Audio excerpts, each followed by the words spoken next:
우리가 40일 말씀 묵상 챌린지를 하고 또 이렇게 맞이하는 우리 부활주일입니다. 무엇보다 말씀 가운데서 십자가를 바라보며 예수님의 그 죽음을 우리가 묵상하며 또 한 주간을 달려왔고, 이 부활의 그 죽음이 끝이 아니라 하나님이 예수님을 다시 살리신 이 부활의 그 승리와 그 능력 앞에 오늘 우리가 서 있습니다. 무엇보다 예수님께서 그 빌라도 앞에서 재판을 받으시는 그 장면들, 그리고 군병들에 의해서 그 조롱과 멸시와 천대를 받으며 십자가를 지셔야만 했던 예수님, 그 죽음이 끝인 줄 알고 그 죽음이 참으로 부끄러움으로 끝나는 것이 아니라 하나님은 그를 다시 살리심으로 그 죽음이 우리에게 얼마나 큰 능력이고 또 그것이 우리에게 얼마나 놀라운 사실인가를 분명히 보여주었습니다. 여러분, 우리가 생각해 보면 예수님의 그 부활로 말미암아 모든 것이 바뀌어지는, 판도가 달라진 그러한 모습을 보여주고 있습니다. 여러분, 우리가 재판을 하는 그 법정에서 재판의 판도를 바꿀 수 있는 그러한 놀라운 것은 결국 그 판사도 검사도 변호사도 아니고요, 그 재판에서 증언하는 증인의 그 목소리일 것입니다. 증인이 무엇을 어떻게 증언하느냐에 따라서 그 판도가 달라질 것입니다. 예수님의 부활로 모든 판도가 달라졌는데 세상은 여전히 어두운 가운데 있습니다. 이런 가운데에서 바로 증인들이 어떻게 증언하느냐에 따라 세상에 가는 그 길은 달라지게 될 것이고, 지금 세상의 그 판도를 바꿀 수 있는 것은 결국 예수님의 그 부활을 전하는 증인들의 그 목소리가 세상의 판도를 바꿀 수 있을 것입니다. 오늘 우리는 기독교 역사상 가장 놀라운, 그리고 하나의 분수령이 된 그러한 그 증언, 베드로가 하고 있는 이 증언을 우리가 함께 살펴보려고 합니다. 베드로가 이방인 그 백부장의 집, 로마의 장교의 집인 이 고넬료의 집에 가서 예수 그리스도의 죽으심과 그 부활을 증언하고 있는 겁니다. 여러분, 베드로는 유대인입니다. 정통 유대인입니다. 그가 이방인의 집에 가서 이방인들에게 바로 그 복음의 증인이 되어서 그 부활을 증언하고 있는 이 모습을 통해서 오늘 이 시대 속에서 하나님의 그 증인으로서 살아가는 우리들이 무엇을 증언하고 또 어떻게 증언해야 하는가, 오늘 이 말씀을 통해서 함께 생각해 보려고 합니다. 오늘 34절을 보면 베드로가 입을 열어 말하되 내가 참으로 하나님은 사람의 외모를 보지 아니하시고 라고 말합니다. 베드로는 이전까지는 유대인으로서의 그 장벽과 그 선입견과 편견을 가지고 있었습니다. 하나님이 많은 민족 가운데 유대 민족, 그 이스라엘을 선택하셨고 우리에게 복음을 주셨고 우리에게 생명을 주셨다라고 그는 확신하고 있었습니다. 유대인들이 가지고 있는 기본적인 생각입니다. 자신들만이 구원을 받았고 자기들 이외의 다른 모든 민족을 이방인으로 여겼고 이방인들에게는 구원이 없다라고 생각을 했던 자들입니다. 이 베드로 역시 동일한 생각을 가지고 그 선입견과 그 편견에 갇혀 있었던 자입니다. 그런데 그가 이방인 그 로마의 군대 장군 백부장인 고넬료의 집에 와 있는 겁니다. 그가 그냥 온 것이 아닙니다. 그는 오기를 거부했습니다. 그런데 하나님께서 환상을 보여주셨습니다.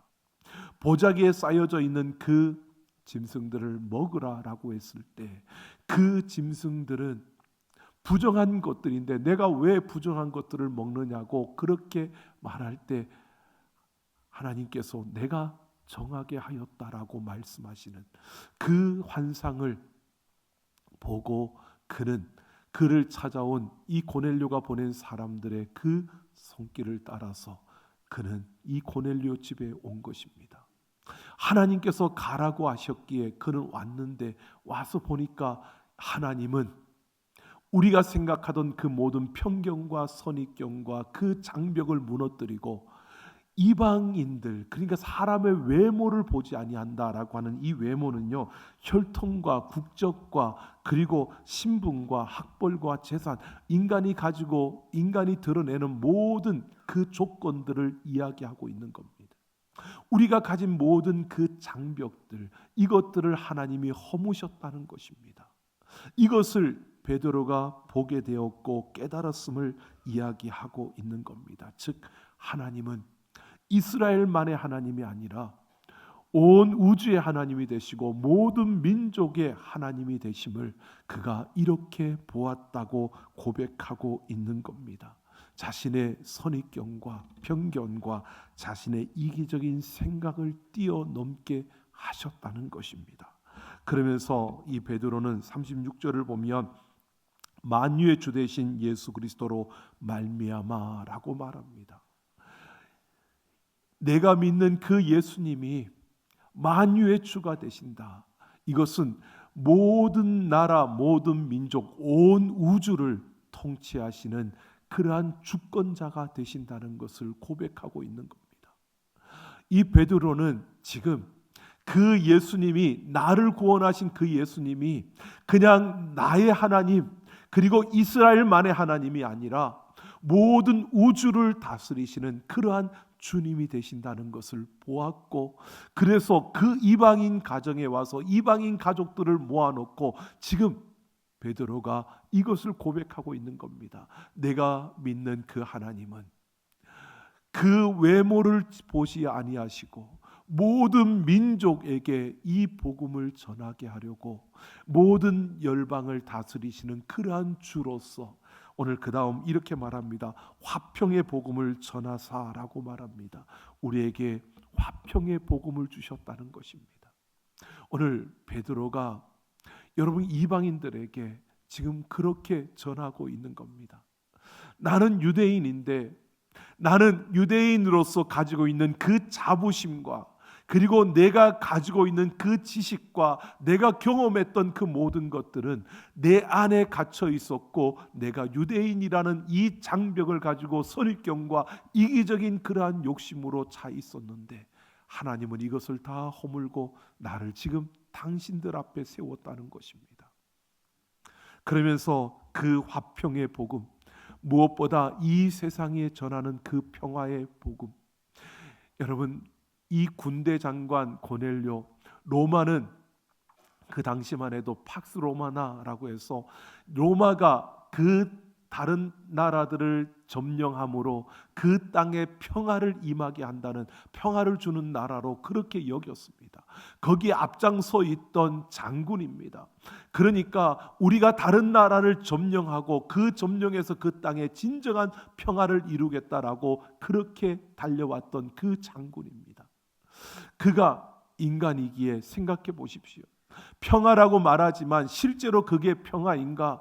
다른 나라를 점령할 때 수많은 이들을 죽여야 하고 피를 흘려야 되는데 이게 진정한 평화인가? 그리고 그 땅을 점령해서 우리가 평화를 준다고 하지만 가진 자는 더 가지게 되고 없는 자는 더 없어지는, 우리는 가지고 누리지만 그러나 그 땅에 짓밟힌 이들은 더 소외되고 더 아파할 수밖에 없는 그 현실을 눈으로 보고 그들의 삶으로 아는 이가 바로 이 고넬료였습니다. 그러한 그들, 평화라고 하는 것이 이 땅의 평화가 한계가 있고 한정이 있고 사람이 말하는 평화가 진정한 참된 평화가 아니라는 것을 아는 그 고넬료 앞에 하나님이 평화의 복음, 가장 참된 평화의 소식을 우리에게 전했다라고 이렇게 베드로가 이야기하고 있는 겁니다. 어떻게 그 평화가 그들에게 주어졌는가? 베드로는 바로 39절을 통해서 이렇게 말합니다. 그 만유의 주님 예수님이 이 땅에 왔는데 유대인들이 그 예수님을 나무에 달아 죽였다라고 말하는 겁니다. 나무에 달아 죽였다. 여러분, 이 나무에 달아 죽였다는 것은 십자가에 못 박아 죽였다라고 이렇게 말해 해야 되는데 이것을 나무라고 말하는 것은요, 신명기 21장에 이렇게 말하고 있습니다. 나무에 달린 자마다 하나님께 저주를 받았습니다. 지금 베드로는 유대인들이 하나님의 율법에 따라 저는 하나님께 저주받은 자라고 그렇게 여기며 그를 나무에 매달아 죽였다는 겁니다. 하지만 하나님께서 사흘 만에 다시 그를 살리셨다는 겁니다. 베드로가 지금 그 고넬료와 가족들에게 이렇게 말하고 있는 겁니다. 이 참된 평화가 어떻게 주었느냐? 그 유대인들이 예수님을 하나님께 저주받은 자라고 여기고 그 나무에 매달아 죽였지만 하나님께서는 그를 죽은 자 가운데서 3일 만에 다시 살렸다라고 말하고 있습니다. 그 저주받은 것이 끝났다고, 그렇게 죽으면 끝이고 그를 죽였으니까 우리가 이겼다라고 생각했지만, 그러나 하나님은 그를 다시 살리심으로 바로 그 참된 평화를 우리에게 이루어 주었다는 것입니다. 그런데 41절에 이렇게 말합니다. 이 평화가, 참된 평화가 그렇게 임했는데 그 죽은 자 가운데서 부활하신, 다시 살아나신 예수님께서 내가 살아났다고 다 모든 사람들에게 보여준 것도 아니고, 특히 나를 죄인으로 취급하며 그렇게 죽음으로 내몰았던 빌라도와 또는 그 대제사장들과 그리고 유대의 그 종교 지도자들을 찾아가서 예수님, 부활하신 그 예수님이 그들에게 보복하거나 복수하신 것이 아니라 예수님께서 오직 미리 택하신 증인, 곧 죽은 자 가운데서 부활하신 후 그를 모시고 음식을 먹은 우리에게 드러내셨다라고 말하고 있습니다. 그 부활하신 예수님이 모든 사람들에게 너희가 죽인 내가 이렇게 하나님이 나를 살렸다라고 그 몸을 드러내고 보여주신 것이 아니라 누구에게요? 미리 택하신 증인들에게만 보여주셨다는 겁니다. 베드로가 지금 이렇게 이야기하고 있는 겁니다. 미리 택하신 증인, 바로 우리에게 그 부활하신 예수님이 자기를 나타내시면서 보여주셨는데, 그러면서 42절을 보면 백성들에게 전도하되 하나님이 살아있는 자와 죽은 자의 재판장으로 정하신 자가 곧 이 사람인 것을 증언하게 하셨다라고 말합니다. 미리 택하신 그 증인들에게 부활하신 그 예수님의 그 모습을 보여주시고, 그러면서 그들로 하여금 사람들에게 나아가서 바로 그분이 마지막 그 심판의 날에 이 땅에 와서 산자와 죽은 자를 심판하실 그 재판장이 되시는 마지막 심판주로 이 땅에 오실 분이라는 것을 증언하게 하셨다는 겁니다. 오늘 지금 베드로가 그들에게 말하고 있는 겁니다. 여러분 보십시오. 예수님이 죽은 자 가운데서 살아나셨습니다. 그 살아나신 예수님께서 모든 자들에게 보여주셨으면 얼마나 좋았을까요? 근데 하나님은 그렇게 하지 않으시고요. 하나님은 사람을 통해서 일을 하시는데 바로 미리 택하신 증인들, 그들에게 찾아가셔서 그들에게 부활하신 예수님을 보여주시고 부활하신 예수님을 경험하게 하시고, 그리고 그들로 하여금 전도하여 사람들에게 나아가서 예수님이 마지막 이 땅에 심판주로 오실 그분이라는 것을, 그분이 죽은 자 가운데서 살아나셨고 하나님이 그를 살리셨고 그가 마지막 그날에 심판주로 오셔서 산자와 죽은 자를 심판하실 것이라는 사실을 증언하게 하셨다는 겁니다. 여러분, 그러면서요 베드로가 이렇게 말합니다. 43절에 보면 그를 믿는 사람들이 다 그의 이름을 힘입어 제사함을 받는다 하였느니라 라고 말하고 있습니다.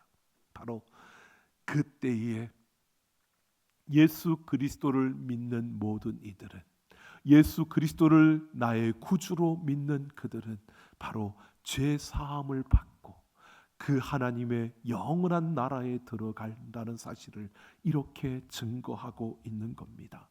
여러분, 오늘 우리는 분명히 봅니다. 베드로가 다른 것을 이야기하지 않고 있습니다.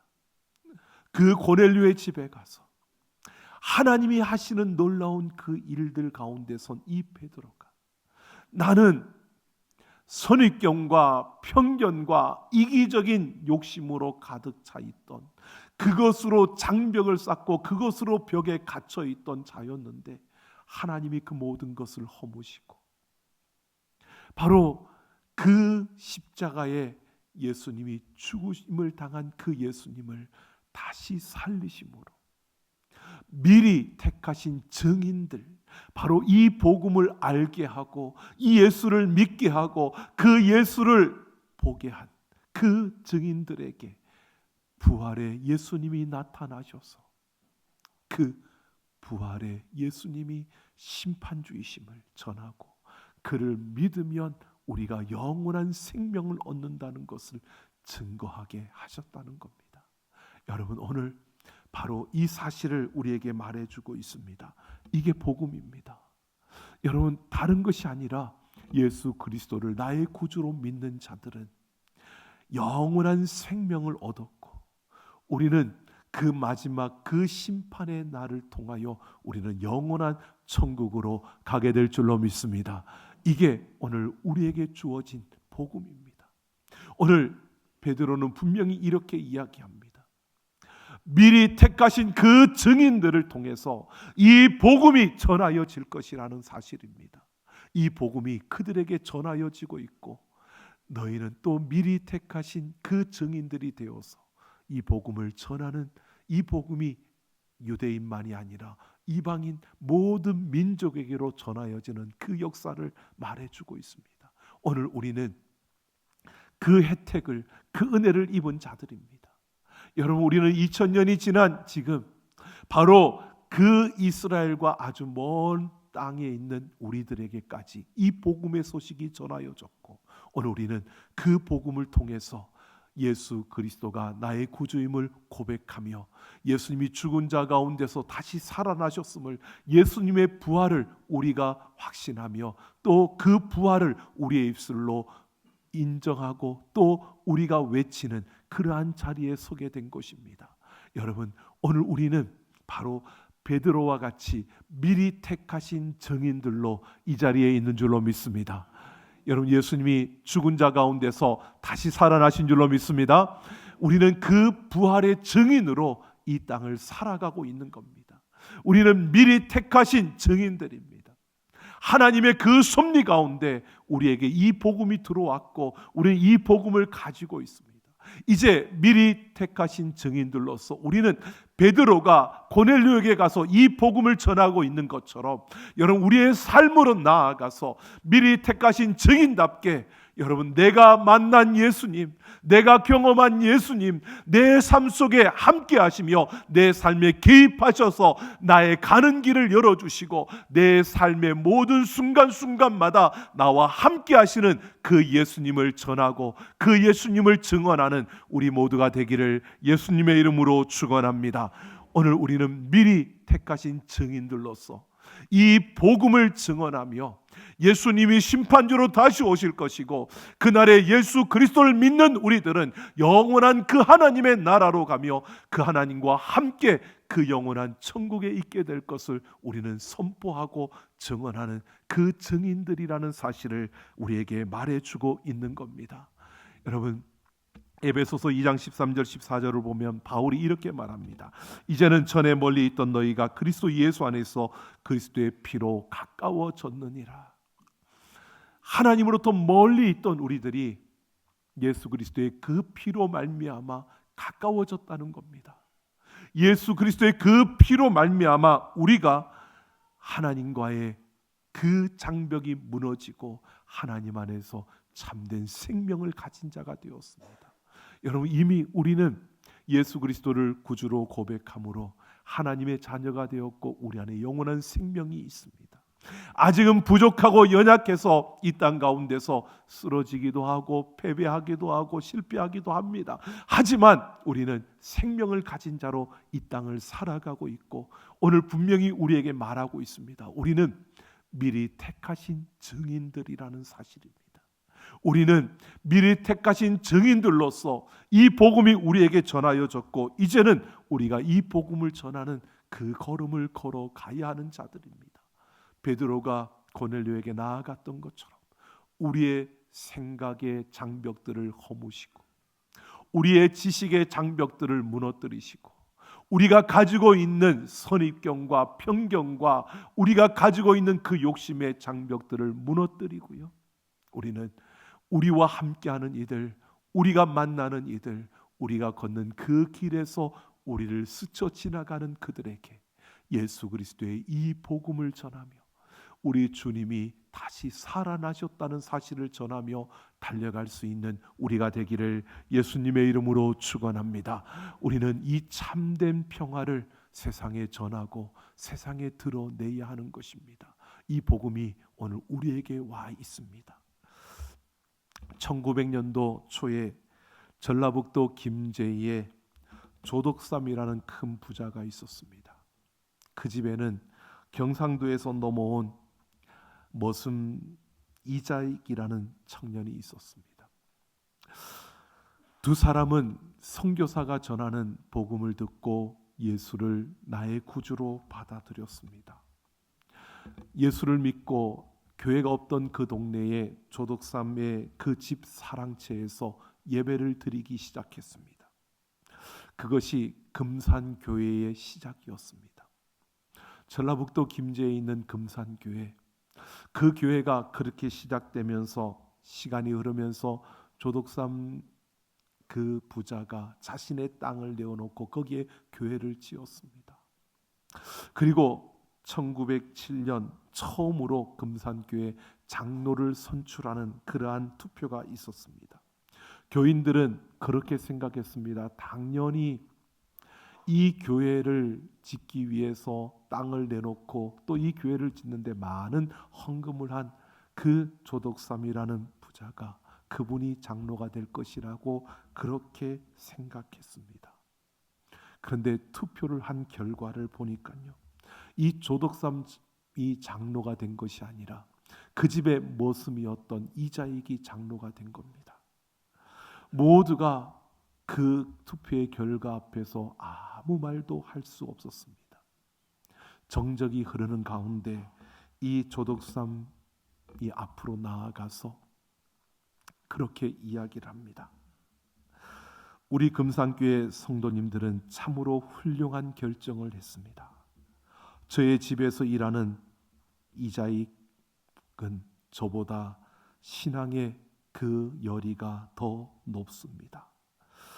이 모든 것이 하나님의 뜻이고 교회의 결정임을 알고 저는 순종하여 이자익 장로를 잘 받들어 교회를 섬기겠습니다.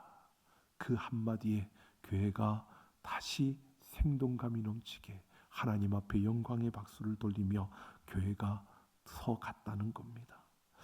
그러면서 실제로 조덕삼 그분은 장로가 된 이자익 장로님을 잘 섬기면서 집에서는 모습인데 교회 와서는 장로님으로 열심히 섬기면서 그렇게 모시다가 훗날 이자익 장로가 평양신학교에 진학을 하게 되고 목사가 되기에 갔을 때 그 모든 학비와 생활비를 이 조덕삼이 담당하고 그리고 그러는 가정 속에 조덕삼이 장로가 되고 그러면서 이자익 장로는 목사가 되고 나중에 금산교회 2대 목사님으로 이자익 목사님을 조덕삼 장로님이 모셔와서 담임 목사님으로 섬기면서요. 그 모든 걸음 속에 총회장을 2번이나 지내는 이러한 인물로 그렇게 세우고 또 마지막 은퇴를 하고 난 이후에도 그 목사님을 지극정성으로 섬기면서 자신의 전부를 그렇게 하나님을 위해 내놓았던 그런 장로님의 이야기가 있습니다. 여러분, 오늘 우리는 생각합니다. 복음이 이 모든 것을 가능하게 했다는 겁니다. 복음이 여러분 그 지역의 감정을 깨뜨렸고 복음이 그 신분 사회에서 주인과 머슴이라는 이 모든 담을 허물었고요.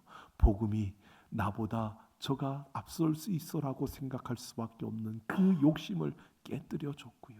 복음이 그냥 그분을 위해서 하나님의 나라를 위해서 섬기고자 하는 섬김으로 자신의 모든 것을 내어놓을 수 있도록 그렇게 만들었던 것이 여러분 이 땅에 우리 조상의 우리 믿음의 선진들의 모습이었습니다. 오늘 우리는 이것을 보아야 합니다. 우리의 삶 속에서 이 모든 것이 복음이 가능케 하는 것임을 보게 됩니다. 여러분 오늘 우리는 분명히 보아야 합니다. 이 증인이라는 것은 헬라어로 마르투스라고 합니다. 이것은 순교자라는 의미와 같습니다. 여러분 증인은 자신의 생명을 걸고 증언하는 겁니다. 여러분 우리는 미리 택하신 증인들로서 이 땅에 그 생명을 걸고 이 복음을 전할 수 있는 우리의 걸음이 되어줘야 합니다.